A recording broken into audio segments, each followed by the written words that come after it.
Let's keep going. Now we're going to talk about muscle mechanics. So what regulates the strength of contraction, different types of contraction, and so on. So first let's define the different types of muscle contraction. Contraction can be isotonic, and contraction can be isometric. Example of isotonic contraction is pretty much anything that you do in the gym. Okay?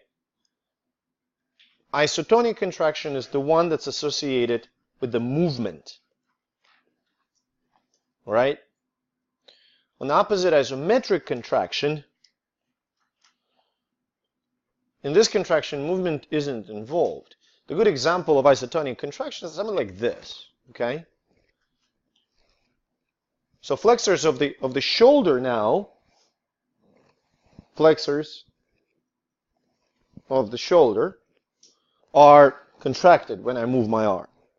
However, when I try to rip this off from the floor, there's no movement involved.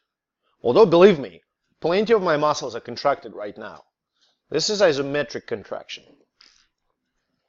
So essentially, in isotonic contraction, the force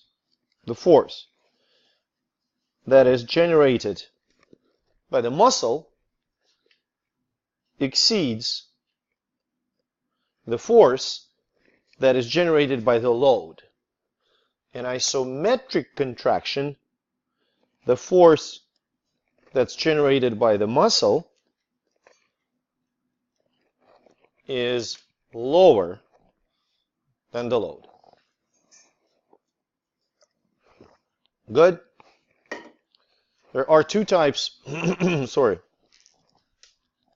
of isotonic contractions, concentric and eccentric. Okay? You're going to get questions about it. Concentric contraction is the one when muscle shortens during the movement. Eccentric is the one when muscle becomes longer, which sounds totally like counterintuitive. One of the, honestly, sort of convenient examples that allow me to explain muscle mechanics is the exercise that we know as biceps curl, because it involves as the primary mover two muscles and only one you can see. So two primary movers for the biceps curl. I'm a little afraid I will lose the connection, but I will try. If there's going to be a gap in the recording, pardon me for that. So main movers of the biceps curl are biceps, right here, and brachialis muscle, deep to the biceps. Can you see it on the Arnold? Biceps and brachialis. Those are two prime flexors of the elbow. When you curl up, flexors shorten. We're clear? But when you pull the barbell down, they still contracted because they control the movement, right? But they become longer. So this is the concentric movement. This is the eccentric movement. Does that make sense? For instance, when you do the pull-up, the moment you go up for the flexors of the elbow and for the flexors of the shoulder and for the abductors of the it's not shoulder, abductors of the humerus, abductors of the arm, okay? Because you have a combined movement. Usually when you do pull-up, it's both adduction and flexion. Usually it's not exactly in the frontal plane, okay? So all those muscles, when you pull yourself up, they are in the concentric motion. When you release yourself back, they are in the eccentric motion. Does it make sense? So what determines the force of contraction? Frequency of stimulus, strength of stimulus, of course, muscle load, and the size of the fiber. And we're going to talk about each of those factors independently, how they influence the force of contraction. So for this, we need to talk about motor unit, muscle twitch, and how we study muscle contraction in general. First of all, the contraction that is produced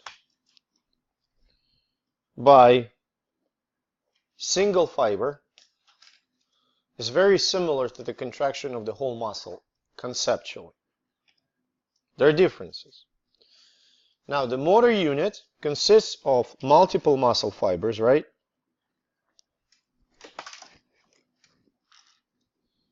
So these muscle fibers will belong to one motor unit, and these muscle fibers will belong to another motor unit. Is that clear? So each motor unit is a neuron and muscle fibers that this neuron innervates. Does it make sense? The smaller motor unit contains less muscle fibers. Is it clear? Think about motor unit as a team.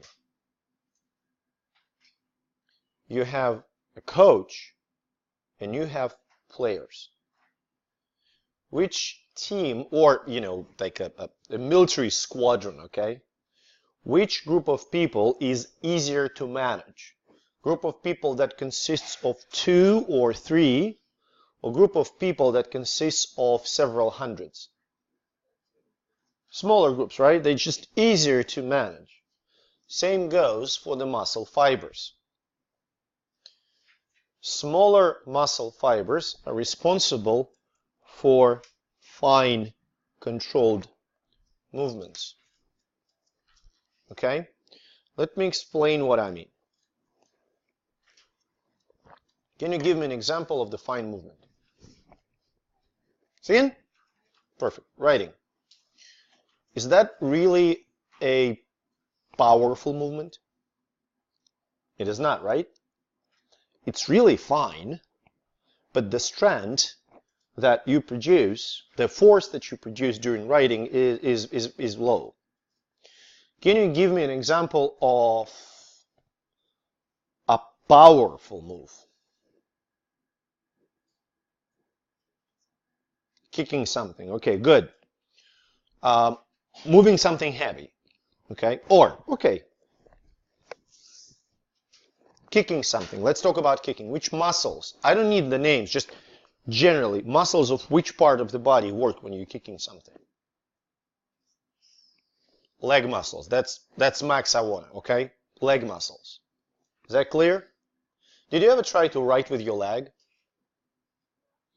Yes? How does it work? Not very good, right? I mean, you can probably write something. It's not going to be anywhere similar to what you can produce with your arm. Am I clear? The reason for that, muscles of your leg are really, really powerful. But they cannot produce those fine movements. Muscles of your fingers are not that powerful, but they can produce really fine movements. Does that make sense? Because motor units here are really small. Innervation is dense, okay? It's branched. So many units allow you to produce those really fine movements. Does that make sense? So each motor unit, obviously, is responsible for the contraction of the entire muscle. Not the whole muscle, but one motor unit, the fiber spread through the entire muscle. So if you activate just one motor unit in your hip muscles, whatever, I don't know, vastus lateralis, for instance, like here, okay? If you activate single motor unit, the whole muscle will weakly contract. Are we clear? Another important thing is that motor units usually do not contract all together at the same time, unless you need to produce enormously powerful movement. The reason for that, if you shift, switch motor units that contract at any given time, your muscles will become less fatigued. Do you understand that? Let me give an example. When I do, biceps curls. Am I doing biceps curls? I am. How many of them do you think I can do? A lot. There's not a lot of load, so I don't need all motor unit in the biceps. I don't need all motor units to be stimulated. Now imagine I have something heavy, really, really heavy, and I want to do a biceps curl. If I stimulate, say, a quarter of motor units, is there a chance I won't be able to lift it at all? Sure, I won't produce enough force. So I need to stimulate more and more and more motor units. Does that make sense? And if I will engage all of them, I may be able to do few curls, and then what's going to happen to all those motor units? They're going to get fatigued. They're going to get tired. Does that make sense? So in the day-to-day activities, not extreme forceful contractions, motor units are getting switched. Right? Now,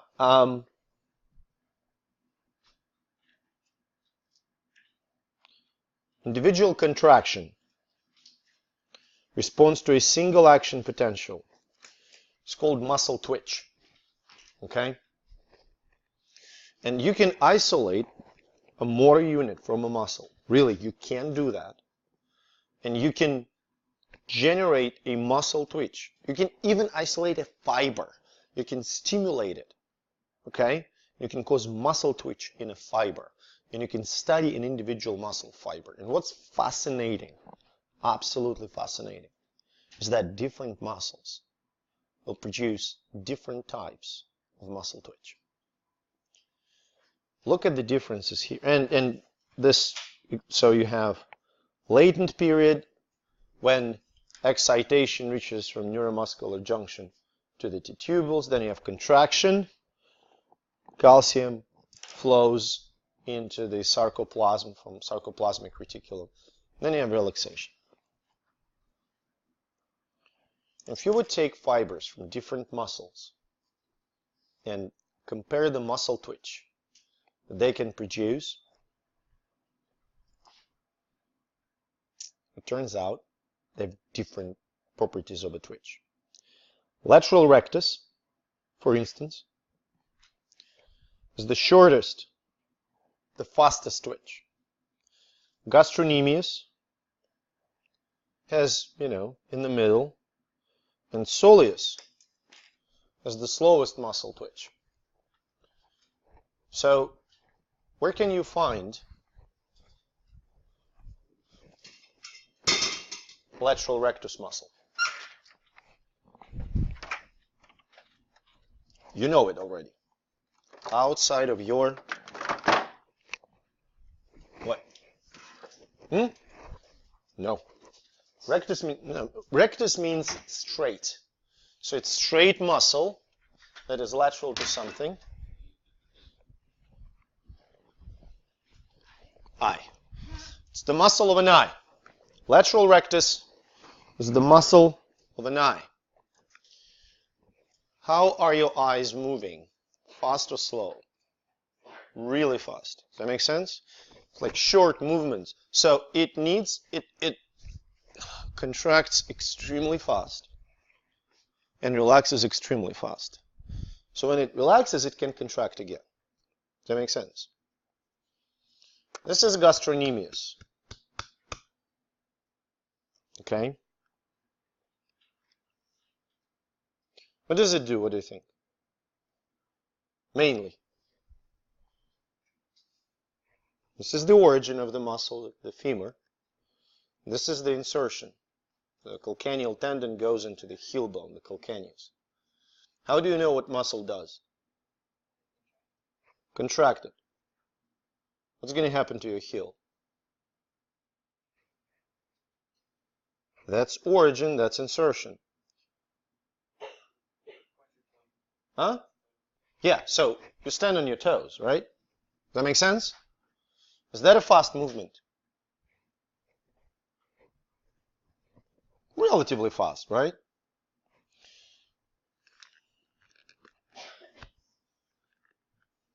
This is the soleus muscle. It also inserts in the calcaneal tendon, but its origin is the tibial bone. And you can see on this muscle twitch diagram that you see in front of you, okay, this muscle twitch diagram. The soleus has really long contraction and really long relaxation time. So what do you think? Does it produce fast moves?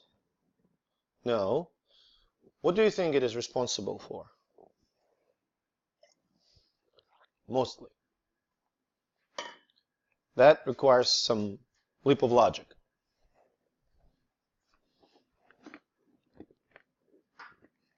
Any idea?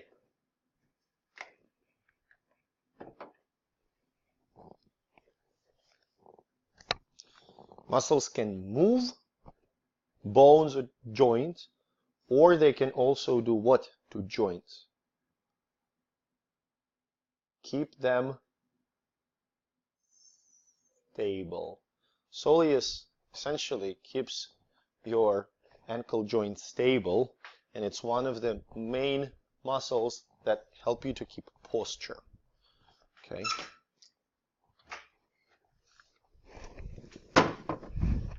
It's not, of course, the only function of soleus, but that gives you an idea, you know. Fast-moving muscles will contract fast and relax fast. Muscles, some other muscles won't be able to produce really fast movement. That makes sense? Now, contraction strength, what regulates it? Muscles respond in a graded fashion to the stimulus, okay? Since muscle motor units can produce, each motor unit produces sort of its own unique and individual twitch. You can overlap those twitches. Does it make sense? The summation of twitches should remind you of the temporal summation of postsynaptic potentials. Think about this. So this is the single twitch, response to a single action potential. Does that make sense? During the contraction, calcium is released into the sarcoplasmic reticulum. During the relaxation, calcium is pumped back into the sarcoplasmic reticulum. Does it make sense? Now, this I want to remind you again, that that twitch is the response to a single action potential. If you will increase the frequency of action potentials, that after the first twitch, muscle will not completely relax. That lack of complete relaxation, when next twitch happens, will increase the tension that each subsequent twitch will generate. Does that make sense? Remember how we discussed pushing the truck out of the snow? If you push the truck out of the snow, you do this and then wait, you probably will not succeed. But what you can do, you can push it and push it again, and with increased frequency, it may help to kind of move it away. Does that make sense? This is temporal summation of individual muscle twitches. Does it make sense? Okay, so and on molecular level, what essentially happens during the contraction stage of a twitch, calcium is released.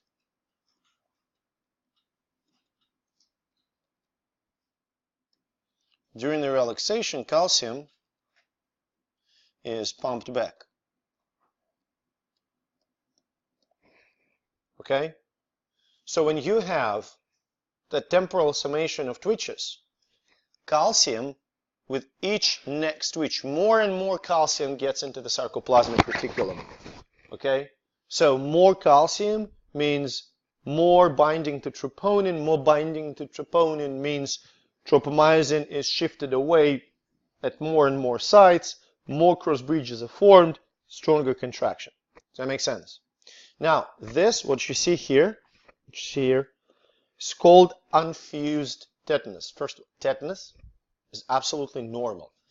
Tetanus is the word for muscle contraction. Okay? So, my muscles now, they produce tetanus. They produce contraction.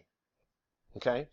There's a pause between individual twitches. When muscle slightly relaxes, like here, between individual twitches, means muscle relaxes between individual action potentials. This is called unfused tetanus. That clear? When those pauses stop being produced, it's called fused or complete tetanus. Which type of tetanus will produce higher tension, higher force of contraction? Fused or unfused? Fused. Also, since there is no relaxation, the fatigue will happen faster. Does it make sense? There's one little very interesting implication I want you to think about. If you lift,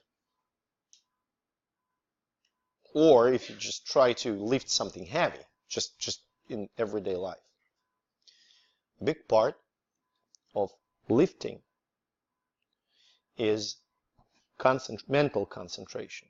I'm not talking about, those life coaches, it's all in the head. No, physiologically, it's all in the head. Because it's the conscious effort. It's the conscious effort to stimulate your muscles as frequently as possible. Does that make sense? It's almost like you're not literally sending signals, but it's pretty much there, okay? Producing those stimulations, producing that fused tetanus. Okay? Stimulus strength. Stimulus strength and the recruitment walk hand in hand. So when stimulus is low and the amount of acetylcholine that is released at the neuromuscular junction is low, then end plate potential does not result in the release, does not result in the propagation of action potential. Does that make sense? Let me go back for a second. You don't have to go back. I'll go way back and talk about this. Just remind me. Okay, so we have end plate potential that's generated here, right? And because of this end plate potential, action potential is propagated through the sarcolemma. Is that clear? If end plate potential is too low, if amount of ACH that's released is too low, action potential will not be generated. Do you agree with me? There's a certain threshold.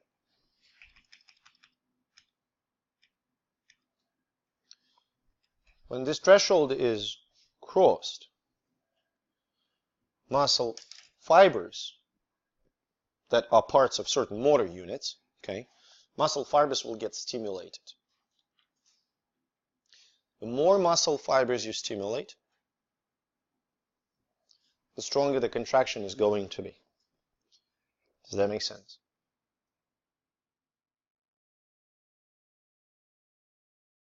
Okay. Now, that's actually, so it has two implications. First of all, you have to produce a certain strand of, you have to generate stimulus of a certain strand to start contracting the muscle. Second, the stronger the stimulus, the stronger the contraction. Third, the strength of contraction is limited if all muscle fibers are excited, if all motor units are excited. It doesn't matter if strength of the stimulus higher and higher. Does it make sense? Doesn't matter how much ACH is released, okay? If all muscle fibers in the muscle are contracted, that is it. Okay? This is called maximal stimulus. There are a few implications of this principle. First, muscles contract smoothly. Right? You start with 1 unit, 2, 3, 4, 5. So for the stronger contraction, you can always add a little bit more units. Okay, so you don't need, you know how it happens? Like, you know that thing, when you want to, like when you need to carry a bag, and you think it's a really heavy bag, and you mentally prepared for it to be heavy, and you grab it, and you lift it, and there's nothing in it, and it almost flies up to the ceiling. You know how it happens. So that's the situation when it's not smooth, because you don't know that it's not heavy. But if it's heavy, you can sort of try. So you start lifting, it's too heavy, more and more motor units are stimulated, and you finally, good. All right?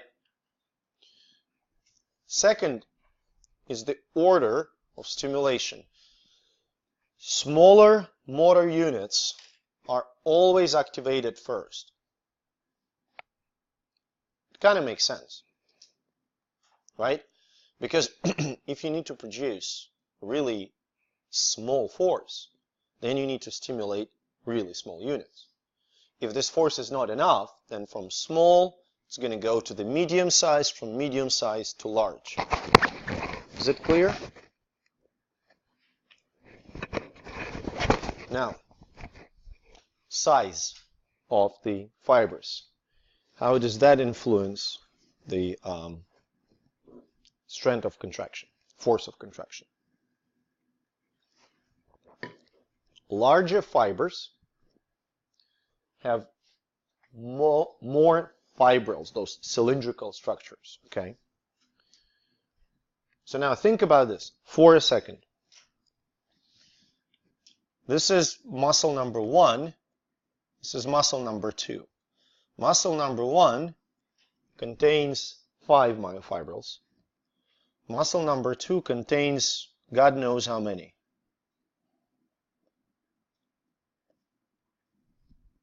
Okay?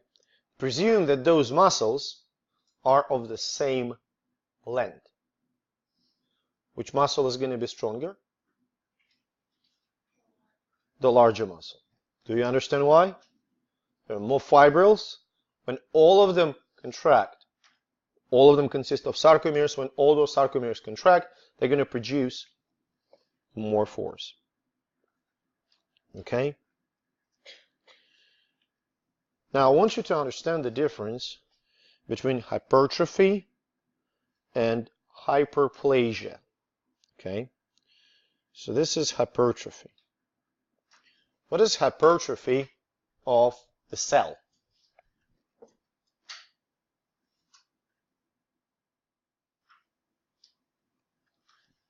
When you say hypertrophy of the muscle, what becomes bigger?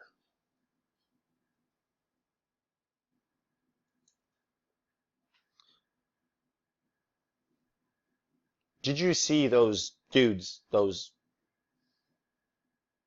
bodybuilders. Are their muscles hypertrophied? Yes, they are. Why? How? What's the mechanism? What increases? Number of the cells or size of the cells? Size. Then, if hypertrophy is the increase in size of the cell, what is hyperplasia in general? More cells. Hyperplasia in the muscle is very, very, very rare. It is thought that potentially what can happen when somebody does exercises with extremely heavy weights, okay? Extremely heavy weights. Then muscle fibers can get split longitudinally, and supporting cells that surround each fiber, each muscle cell, they will sort of repair, okay? So that splitting will produce two myocytes, two muscle fibers. But that's very infrequent. Mostly, the stimulation, like mechanical stimulation, will produce more fibrils. Does that make sense? Protein synthesis, you know, all that kind of stuff. Growth hormone, stuff like that. Okay? Now,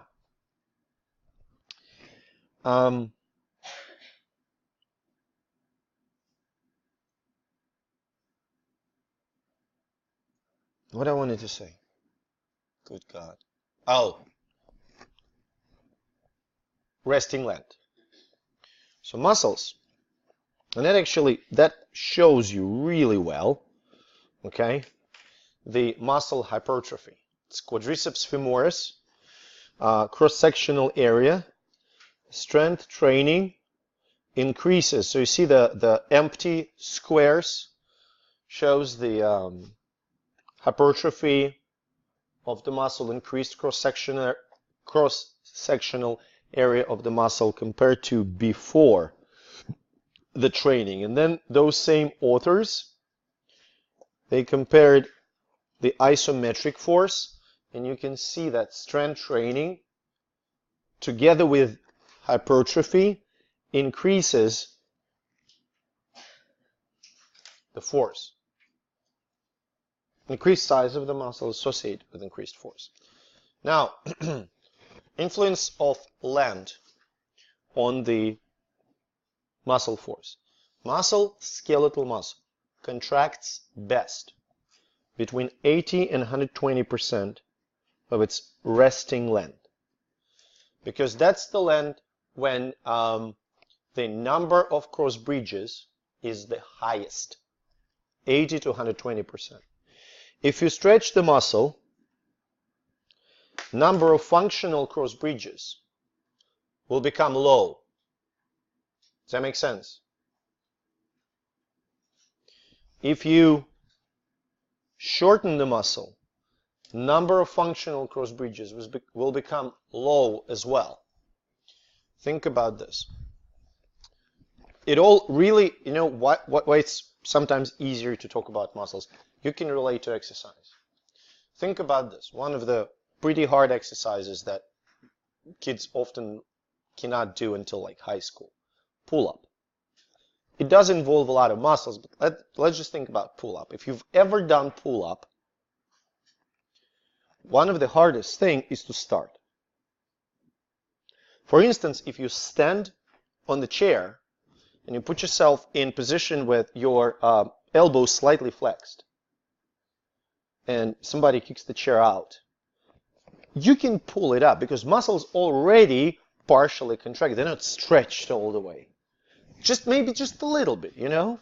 So to remove that stretch that your muscles get from hanging from the pull-up bar. Does that make sense? Now, if you wanted to do the muscle up, so pull yourself up into here. If you do the smooth, regular pull-up, you go to your chin, and then it's really, really hard to go anywhere up. You have to do the really fast movement to pull yourself up. Does that make sense? So at this point, muscles are stretched. You can't really, they don't produce much force. At this point, they practically terminally contracted. You can't produce much force either. Does that make sense? You understand what I mean?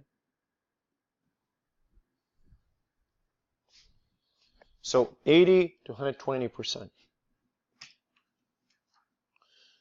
Now, what are the relations between the contraction, the force, and the load? We kind of talked about it. This picture and the table summarize this in a pretty nice way. So in isotonic contraction, to the left, okay, the tension that muscle produces is higher than the load, okay? So it shows you force is bigger than the load, right? And if the contraction is concentric, muscle shortens. So this part of the graph relates to concentric contraction because muscle shortens, you see? Muscle length declines. When you release the load, the muscle length increases, and that's eccentric contraction. In the isometric contraction,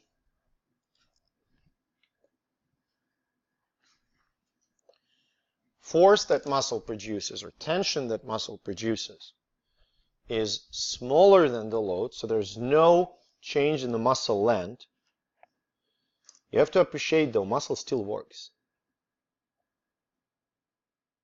Does that make sense? Like, you carry a backpack, okay? Or, I don't know, like you carry something heavy, you carry bags, heavy bags. Your hands, they do not produce isotonic contractions, but they are in the isometric contractions. Does that make sense? They don't change the length. Now, how does the load change the duration and the speed of contraction? Well, this is sort of obvious thing. The heavier the load,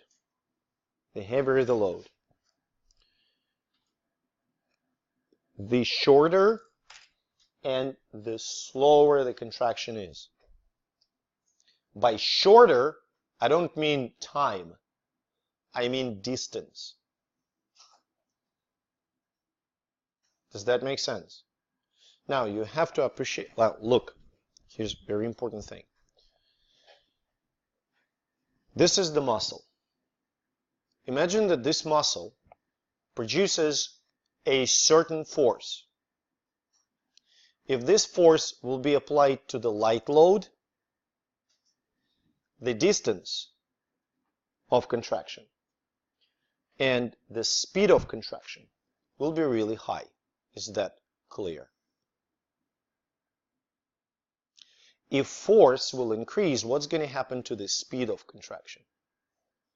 It's going to go down, and the distance, I will be able to lift something up? Less, exactly. You can think about pitching, throwing something. If you throw a tennis ball, you can throw it fast and far. If you throw like a chunk, a gigantic boulder, you won't be able to produce that speed and you won't be able to throw it far. Does that make sense? Increased load decreases the distance, okay, and the length of contraction. And of course the speed of contraction.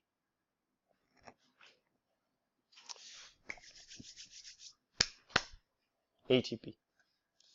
Everybody should be so excited because we're going to talk about energy metabolism in the cell. Fermentation, glycolysis, Krebs cycle. Well, not in very much details, but we will chat. So ATP is the ultimate source of energy, right? Let's think about what energy is needed for during the muscle contraction. What's energy needed for when muscle contracts?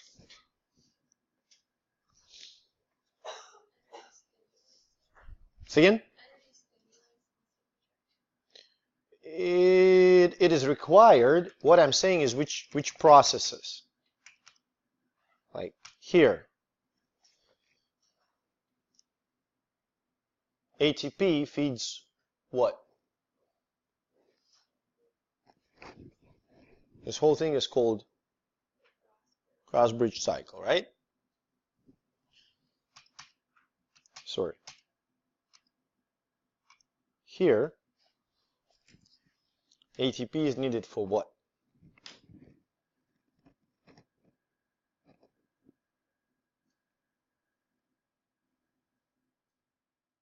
No, no, no.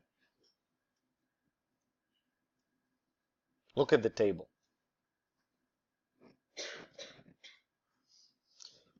The transport column. Any of the transport processes requires ATP.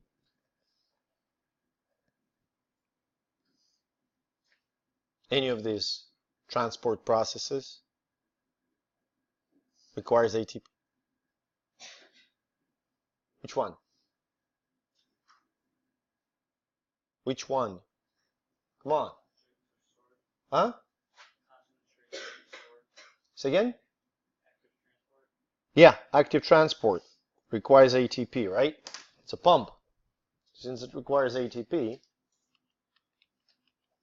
and think about how many ATP molecules are needed every given second just to restore the concentrations, right?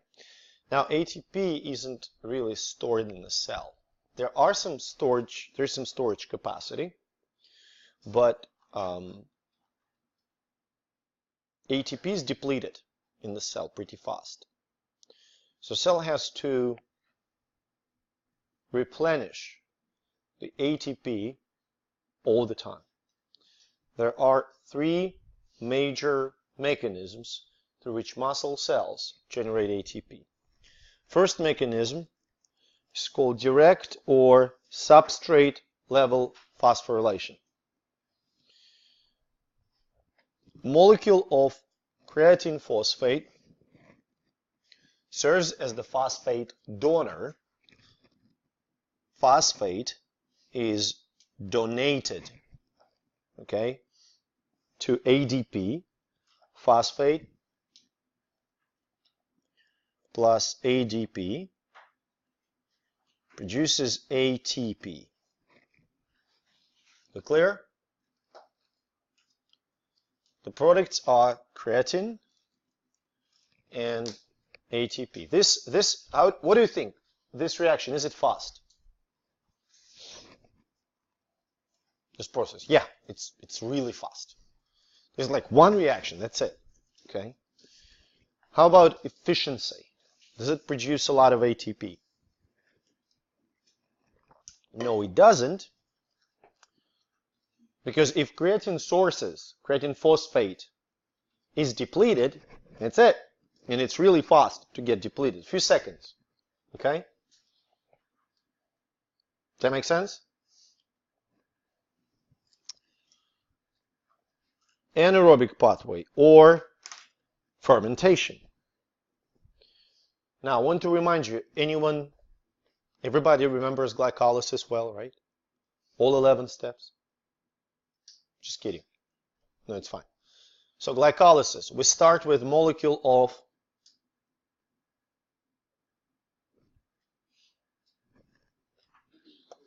glucose. What happens to glucose during glycolysis? Anyone remembers? It is split into what?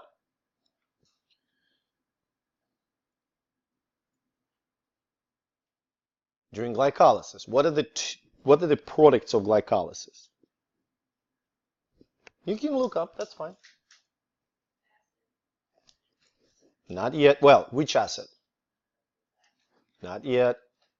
Glycolysis, pyruvic acid, and ATP.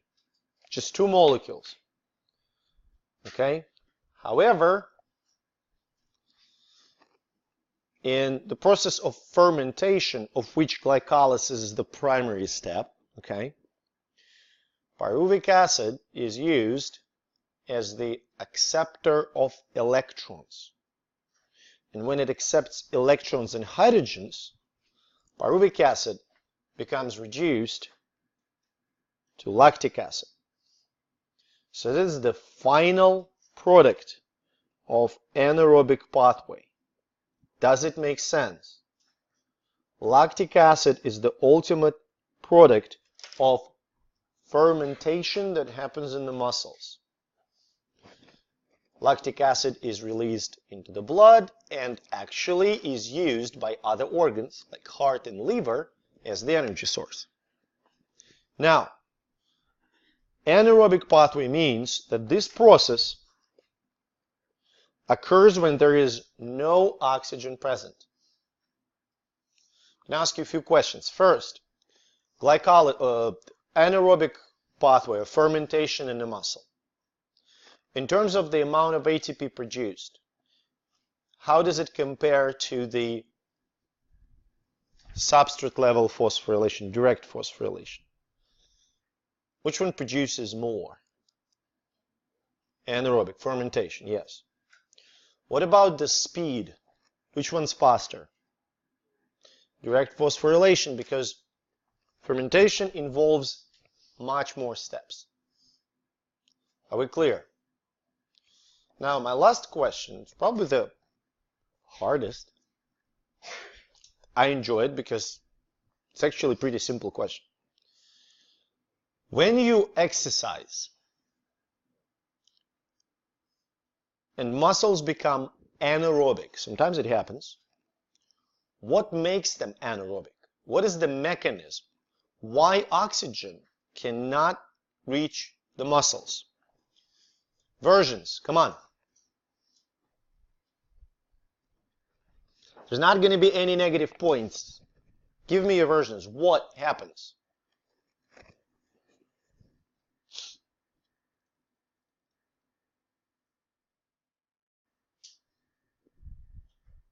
Come on, people. What happens? What brings oxygen into human body? Breathing. When we breathe, where does air go? Lungs. How does the oxygen get from lungs to muscles? Blood. Where is blood? Where's blood? Huh? How do you call them all together? Absolutely right. Blood vessels. Awesome. Blood vessels. So we have breathing, lungs, blood, blood vessels. Correct? Now, what can restrict oxygen? Breathing. What can restrict oxygen when you breathe? Huh? Yeah, so if somebody tries to suffocate you, does it happen when you, like, in the gym?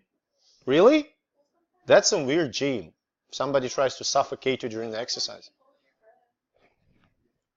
But regularly, it doesn't happen. Correct? What actually happened to your breathing rate when you say run? It goes up. Does that make sense? What about the lung volume when you run or when you exercise? It slightly increases because you usually take deeper breaths. What about volume of blood that reaches your muscles during exercise? Huh? Say, come on. Increases. Why? How can you tell that it increases? Heart rate goes up also. Well, it's more for temperature regulation, but yeah, your blood vessels in the muscles become dilated. Does it make sense? Now look, we take more oxygen in, increase a little bit of volume in the lungs. We bring more oxygen to the muscles. Why they still don't get this oxygen? When they contract. What happens to the blood vessels in the muscle when muscle contracts?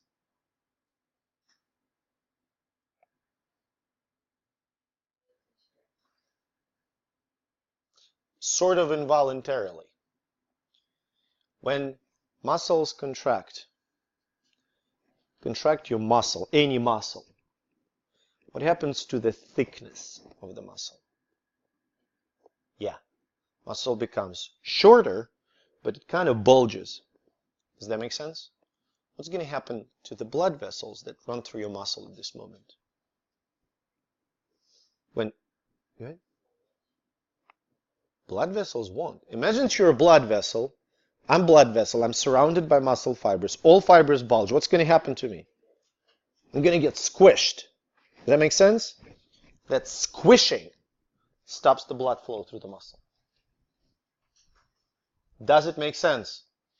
So, by all means and purposes, your body tries to deliver as much oxygen to the muscle as it can, but every time muscle contracts, small blood vessels, sort of the endpoint delivery system, they get squished.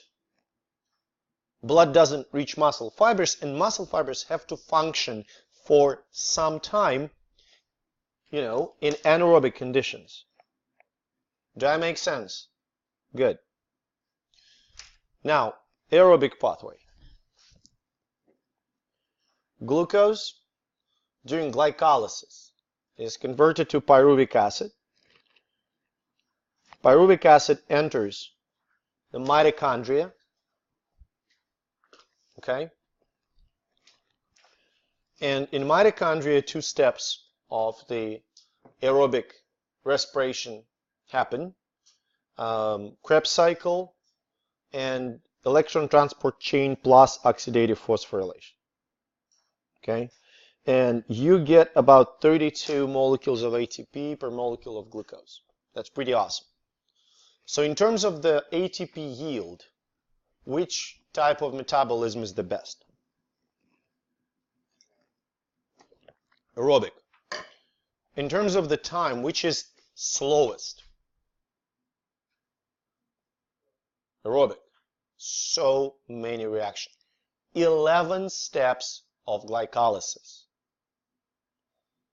I can't really get on top of my head how many steps in a Krebs cycle. I can count about 8 or something. Okay?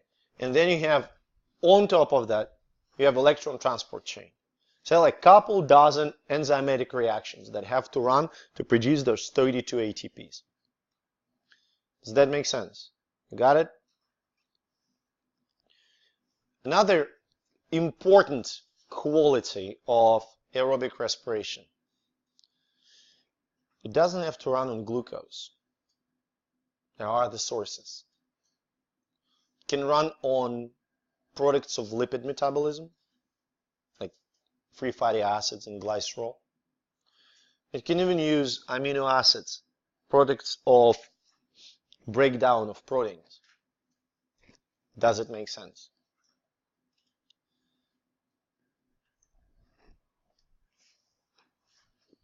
Now, well, let's go back from that girl and talk about these exercises. So you have extremely fast oxidative phosphorylation, substrate level phosphorylation. You have extremely fast,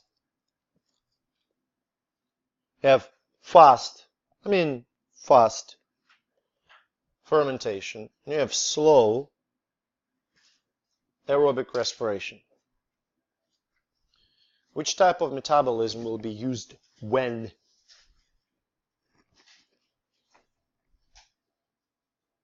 What type of activity? What I mean.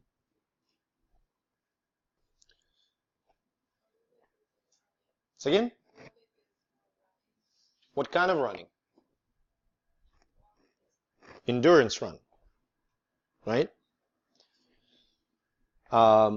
substrate level phosphorylation and fermentation will be dominating during any sort of explosive short-term exercise.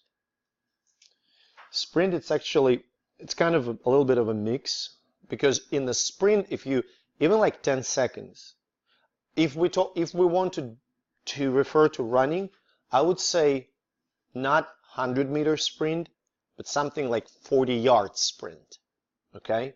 Or football play, like explosive play. That would be fermentation. Does that make sense? So exercise like running a marathon for your own enjoyment, like the moderate pace, it will be an aerobic activity. Okay? So the ability of the muscle to work, generate ATP via aerobic pathway is called aerobic endurance. And essentially, it determines your endurance. If your muscle can sustainably produce ATP for a long period of time, you can run a longer distance. Okay, provided you feed yourself with some glucose. And we'll talk about it as well. Anaerobic threshold is when metabolism converts to predominantly anaerobic, predominantly fermentation. Does that make sense? One thing that I want you to understand, and it's really important, do not think that muscles switch metabolism. You understand what I'm saying? It's not like I'm running at the slow pace, really like slow pace, and all metabolism that happens in muscles is entirely aerobic. I accelerate and I run like 100-meter sprint. There's a switch that flips, and now all metabolism is fermentation. Sorry, both metabolic processes are happening at any given moment. It's the share of ATP that is produced by each pathway. Does that make sense? Let's say if my right hand is aerobic and my left hand is fermentation, this is going to be endurance running. This is going to be, say, lifting. But both of them contribute. Is that understood? From what I just said, kind of an interesting implication, but look at right and left, right and center panel. Tell me what type of exercise will be more efficient in burning fat.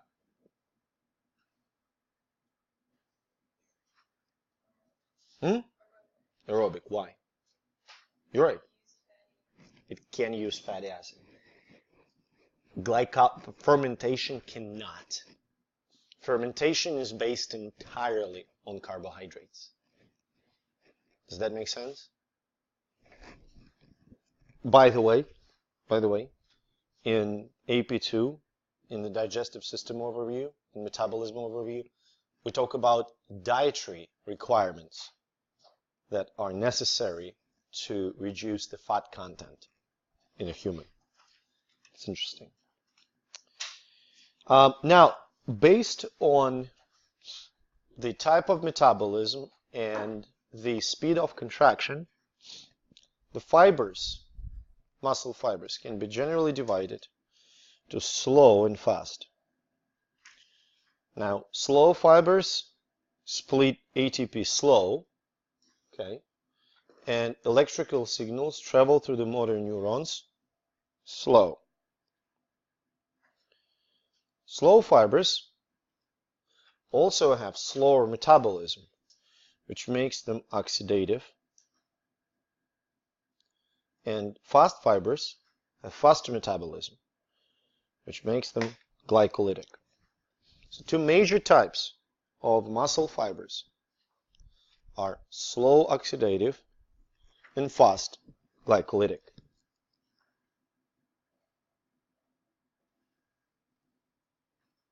Does it make sense?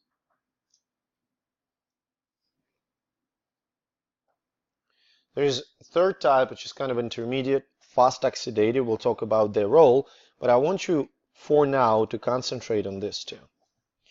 This picture in the right bottom side illustrates the difference between them.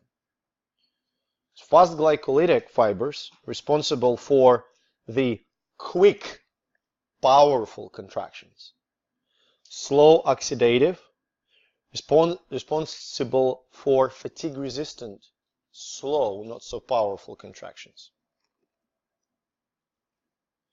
Each muscle has certain types of fibers that predominate there.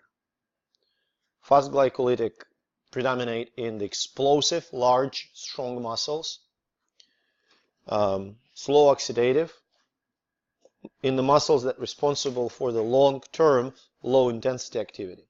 Going back to our example with gastrocnemius and soleus, gastrocnemius, which will be responsible for something like this, will have, well, depending, and we'll talk about, how they can get shifted and whatnot.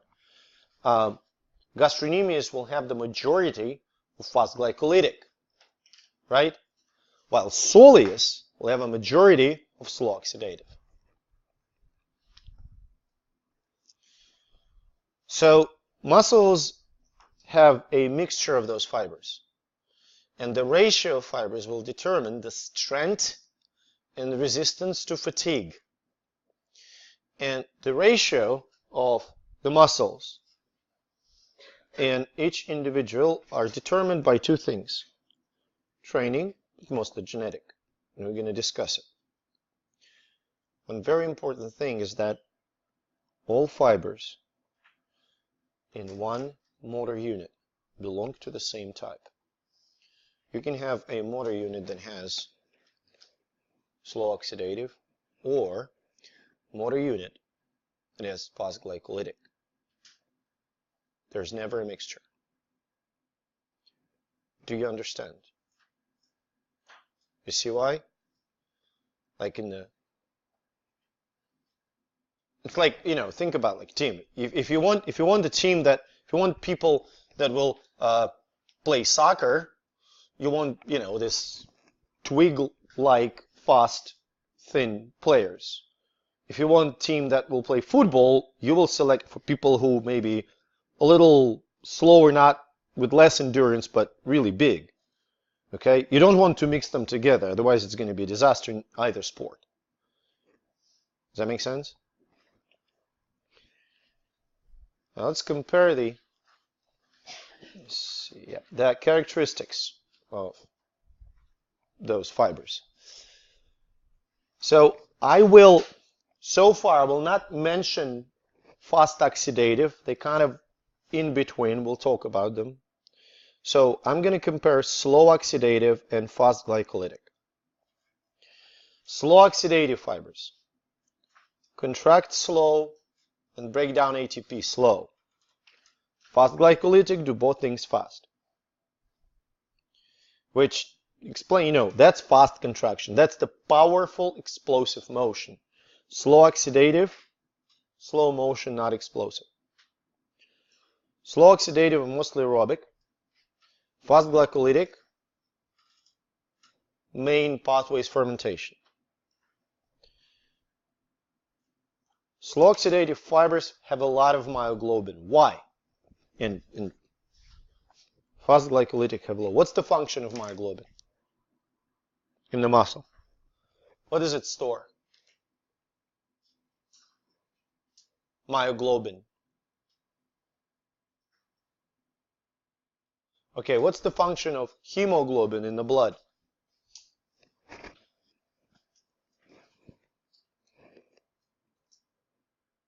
Hemoglobin, what does it carry in the blood? Oxygen. So myoglobin, what does it store in the muscle? Oxygen. Now, why slow oxidative fibers have a lot of myoglobin? Because they need a lot of what? Oxygen. Because they use aerobic respiration as the source of ATP. Does that make sense? And fast glycolytic fibers, they don't need oxygen pretty much for fermentation, so they have very little myoglobin. Does that make sense? Slow oxidative fibers have a low capacity to store glycogen. Fast glycolytic have high. What's glycogen?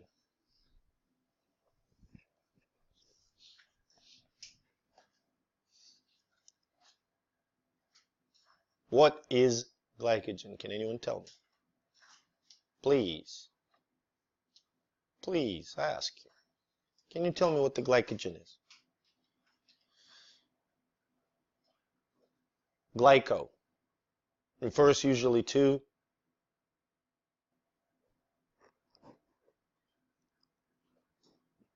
glycolysis is a breakdown of glucose. So glyco refers to glucose. Generation. Huh? Making, right? So glycogen allows you to make what? Sugar. Glycogen is the polymer of glucose. You take many glucose molecules, put them together, that's glycogen. Glycogen is the glucose storage molecule. Are we clear? So your fast glycolytic fibers can store a lot of glycogen. Why they need more glycogen than slow oxidative?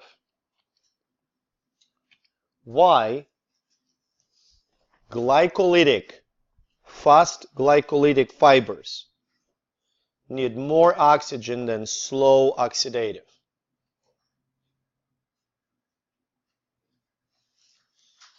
In fermentation, what's the ATP yield per molecule of glucose? 2. In slow oxidative and aerobic respiration, what's the ATP yield per molecule of glucose? 32. Does that make sense now? They may have slow oxidative fibers, may have less glucose, less glycogen, but they will produce a lot of ATP because they use aerobic respiration per molecule of glucose. Does that make sense? They used first, and they fatigue resistant because they don't produce powerful contraction. And slow oxidative fibers are red. They're small. Why slow oxidative fibers are small? And fast glycolytic are large.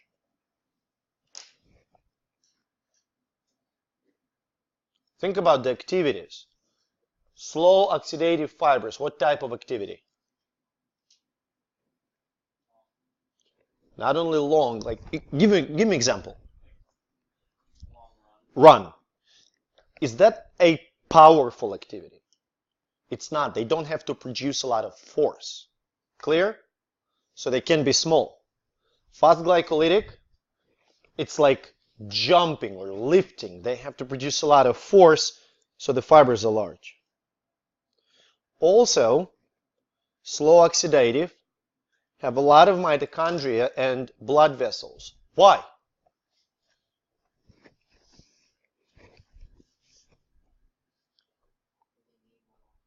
More oxygen, that's blood vessels. What about mitochondria? Why do they have a lot of mitochondria? Say again?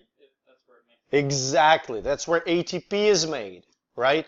They use predominantly aerobic respiration, so they need mitochondria for Krebs cycle and electron transport chain. Does that make sense? You clear?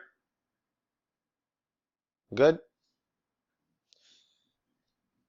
A lot of mitochondria, a lot of capillaries makes those fibers red. Now we're going to play some comparative physiology game.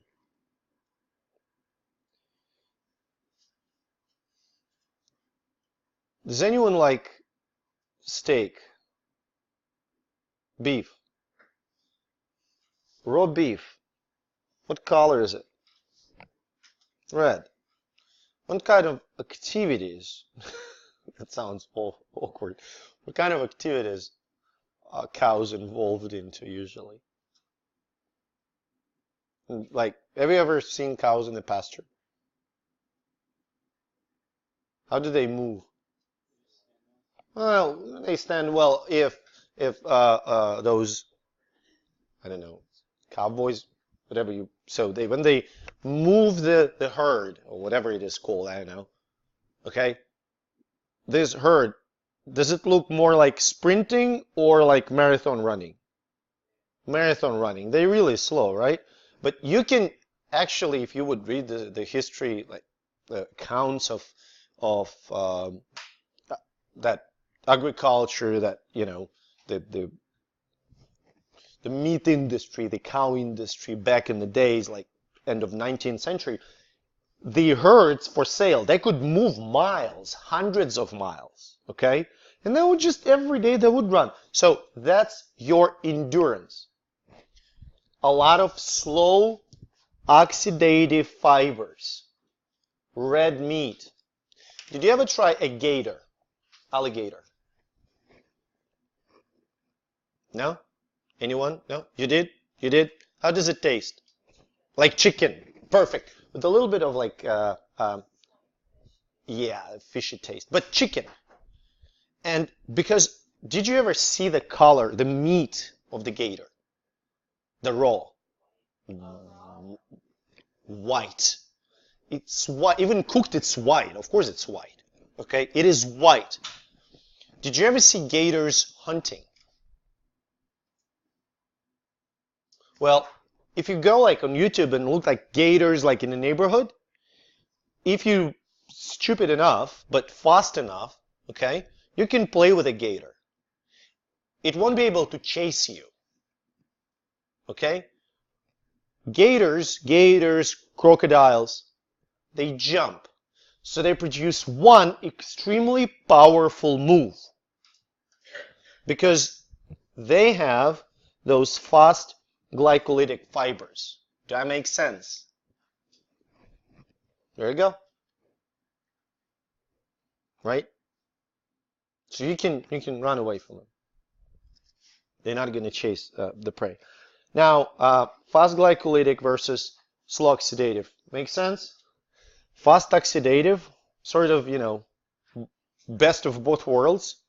They're responsible for sprinting, because sprinting is the type of exercise that kind of mixes both aerobic, sort of low intensity, prolonged, and explosive, but not seconds. Okay? So they have fast speed of contraction, sprinting, but aerobic, a lot of aerobic synthetic pathways. Intermediate glycogen stores. Now, before we wrap it up, we will talk about the rest of it on Tuesday. Before we wrap it up, I want to ask you a question, not ask you a question, but kind of discuss with you in a couple of minutes. What determines the predominance of certain fibers? Who wins 95 or I don't know percent of marathons in the world? Which countries? No?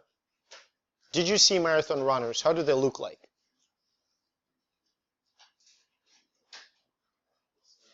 Twigs. They look like twigs, right? Kenya and Ethiopia are the countries that claim most marathons. They genetically have a lot of slow oxidative fibers. Did you ever see the strongman competition? How do those guys look? Huh? Say again? Well, yeah, I kind of agree. They look like they're cube-shaped. Okay? Which countries? Huh? Europe. Northern Europe, especially Iceland, Germany, Scandinavia, Baltic states, Russia, okay, Ukraine. Does that make sense? The reason for that, they genetically have more fast glycolytic. Okay? Can you change the ratio after training? Sure, yeah, you can try. You can take Kenyan and force him to do lifting. Is he going to get stronger? Yeah, he's going to be able to lift more. What's going to happen to his marathon abilities? They're going to go down. Does that make sense? It's actually a very interesting feature. If you want to run marathon, you have to limit your strength training to a certain extent. And if you want to lift a lot, you have to limit your endurance training. Does that make sense? We'll finish this material on Tuesday. I'll give you the quizzes then. Have a wonderful weekend.